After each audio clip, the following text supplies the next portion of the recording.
Hey, be joyful.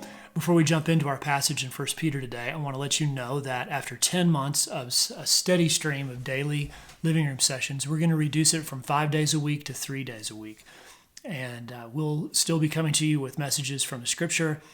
And then on Friday, we'll bring you a preview of what's coming on Sunday so you can sink into that and prepare yourself for what we're going to be talking about.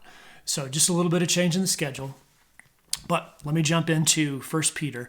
Again, this is Peter finishing this thought that he's been carrying, this sort of a framework of ideas. He's going to come to the end of it, and we're starting that wrap up here today. So from 3, 8, and 9.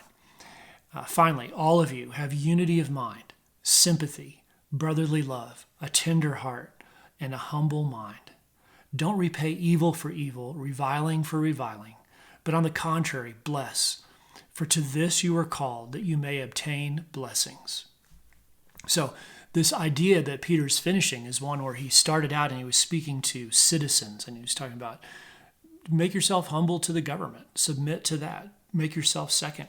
And then he switches to servants and he talks about that. He says, look, you may not have a boss that you like, but you're a servant, and be humble. Make yourself second. He talks about Jesus as an example, making himself second. And then he switches to wives. And then he goes to husbands. And we just finished that section.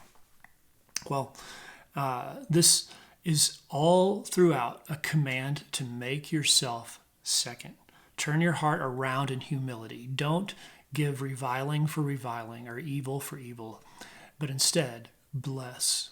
And it's so counterintuitive, but it is so much like Christ, and that's what Peter has told us.